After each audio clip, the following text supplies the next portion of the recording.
Thank you very much and good morning. I'd like to start by really thanking the organizers for inviting me to talk on something which is beyond COVID, and although maybe linked to COVID because this is also about a respiratory viral infection, but something which has also caused pandemics in the past, but it is actually not really related to COVID. But since you are all people who are from occupational health, the important issue is to see how this can be linked as far as healthy workplace and healthy employees are concerned. So when we talk of vaccine preventable diseases, it's important for us to understand that although vaccines are something that we focus a lot as far as children are concerned, vaccine preventable diseases actually kills more adults every year than children. And even in the US, fewer adults than children are fully vaccinated, even in the US, more adults are likely to die from vaccine preventable diseases. And the burden of disease is huge if you look at data from US, whether it's been influenza, hepatitis, pneumonia, and the influenza coverage or the immunization coverage in adults is very, very low. I hope this will change because it really has become a different thing after COVID with the realization that immunization is important not only for the young children, but also for the elderly. What has been said is that immunization through vaccination is counted as the second only to supply of safe drinking water as one of the most effective disease prevention measures globally, annually preventing estimates 6 million deaths worldwide. So when we're looking at something which we can prevent, I think it's something that we need to focus on as much as we can. And when we look at immunization, it's important to look at it not only from the children point of view, but what I would say is a life course of immunization. In children, in adults, there is a role of immunization. And then, of course, as was shown aptly during COVID-19, that the importance of immunization in the older age group, the elderly. There was a clear-cut correlation as far as influenza was, as far as COVID was concerned, and mortality as one went up from the age of 50 to the age of 80. The older the age group, the higher the mortality we saw, especially during the Delta wave. So it's very important for us to understand that immunization is something that prevents illnesses, and it's important as far as adults are concerned. So not only does it prevent illnesses, it's useful as when you look at it from a broader concept. In areas where there is limited accessibility because of shortage of human resources, immunization will help to reduce hospitalization and spare the burden of these diseases to the health force, and they could focus on non-vaccine preventable diseases. Areas where there is limited affordability. In India, we have a lot of out-of-pocket expenditure. Immunization has been shown to really decrease the out-of-pocket expenditure because it prevents a lot of diseases which lead to admission in the ICU. And when we have this triple burden of comorbidities, elderly population with comorbidities like hypertension, coronary artery disease, diabetes, immunization helps to reduce many of these communicable diseases, but also prevents the complication of non-communicable diseases, and it leads to better pandemic preparedness. Focusing on influenza, globally it's estimated that almost 250,000 to 500,000 people die every year because of influenza. In the US, where they aggressively promote the flu shot or the influenza, almost 30 to 40,000 people die every year, adults die every year because of influenza, and there are more than 200,000 hospitalization. The effect on the economy runs to almost 37 billion, and the admissions is highest among children as compared to adults. How does this correlate as far as workplace is concerned? Now, if you start looking at workplace, then when three important factors in a workplace are basically the job and the workplace related factors, personal factors as far as an individual is concerned, stress, depression, family factors. But the third most important factor is the health and physical factor. If you don't have a healthy workforce, it will affect all of the others. And that is why, as far as workplace productivity is concerned, health and physical factors become very, very important. And it's not only absentees from work, it's also related to the fact that your productivity, your output becomes much less. So if you have a flu-like illness, if you have cold, body aches, fever, you may come for work, but your activity or your efficiency will get affected. Even if you look at insurance claims, the highest insurance claim in India is actually between the age group of 26 to 55 years. And if you look at the categories, the highest claim is actually for infectious diseases. So infectious diseases and adults actually contribute to the highest insurance claims as far as health is concerned. If you look at data from the European Union, and the influenza burden is huge as compared to other infectious diseases, it actually tops the list as far as disability-adjusted life years daily is concerned in the European Union. But then a lot of people argue that this may be something that we need to look at. It has an effect as far as the corporate setting is concerned. If you have one person who is infected, he will be infectious. We saw that in COVID. If you had one person infected, usually the whole family got infected. The same applies as far as influenza is concerned. And if you have one person who's infected, it will lead to infection spreading in the workplace with other co-workers. It will lead to absenteeism, it will lead to increasing medical cost, and it will also lead to even decrease in productivity. It also has an external effect because it will lead to infecting customers, which may lead to customer loss and affect business. So I think it's important for us to understand that just getting flu is not only associated with high hospitalization, but it also has a huge financial burden, not only for our company, but for the country itself. There's also higher return of investment as far as vaccination is concerned because there's reduced direct healthcare expenses, there is more productive workforce, reduced employee absenteeism, increased employee retention, and better compensation. And this has been shown in various companies also that the return on investment is much better if you were to focus on vaccination. Why should we vaccinate adults? I think first is to prevent against disease that adults are more vulnerable to. And we all know that there are certain diseases that adults are more vulnerable to because of age. It could be related to obesity, it could be related to coronary artery disease, hypertension, diabetes. Vaccination also helps to boost the effectiveness of vaccination received in early childhood.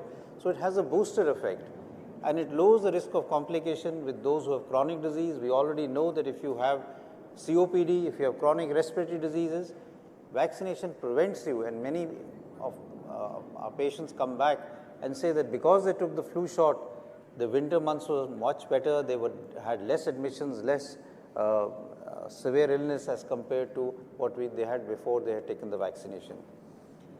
It also benefits, there's also benefit because we know technology is advancing rapidly and new vaccines are going to be available, and that is something that is also helpful. And also when one is traveling, especially when we saw during the Kumbh Mela and other activities, vaccines are also helpful as far as protecting against infection during functions or activities where there is a huge crowd gathering. Vaccines do prevent decreasing the spread of infection as far as that is concerned. So the most vulnerable group that it helps is people with comorbidities. Vaccines are helpful as far as people who have comorbidities are concerned.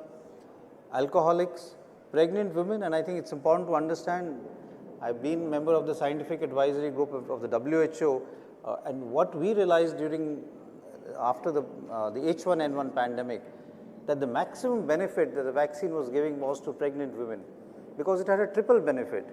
It protected the mother, it also protected the fetus from getting COVID and therefore stillborn, intrauterine growth retardation was less, and it protected the newborn because in the first 6 months of life when no vaccine is available, the antibodies that got transmitted to the fetus gave protection to the newborn against influenza.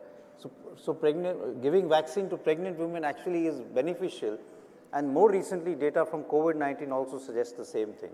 So I think that is something that we need to look at once safety is established. Healthcare professionals, again very, very important to push for all healthcare professionals to get vaccinated.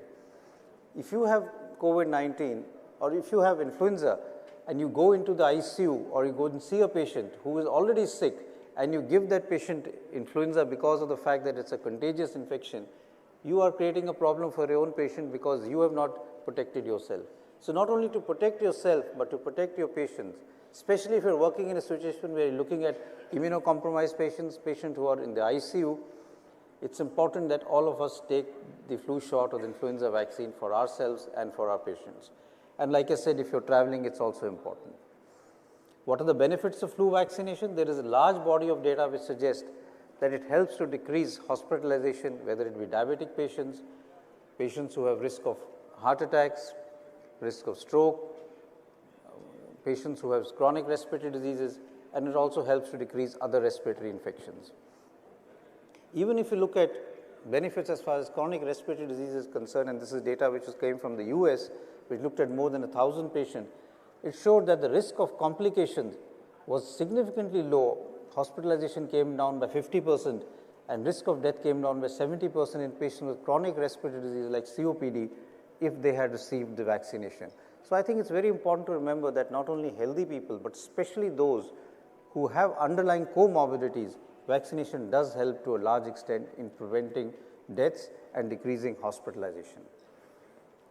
So there is a lot of benefit that we see as far as workplace is concerned. It reduces the cost of healthcare. There is better maintaining safety and productive environment. It protects against influenza, and there's measurable benefit that can be seen. Are these vaccines recommended? So there is recommendation both from the WHO, which says that these vaccines are useful and should be prioritized as far as vaccination is concerned.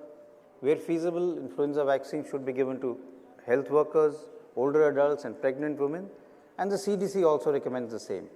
So what the WHO says is vaccination is the most effective way to prevent infection and severe outcome caused by influenza virus.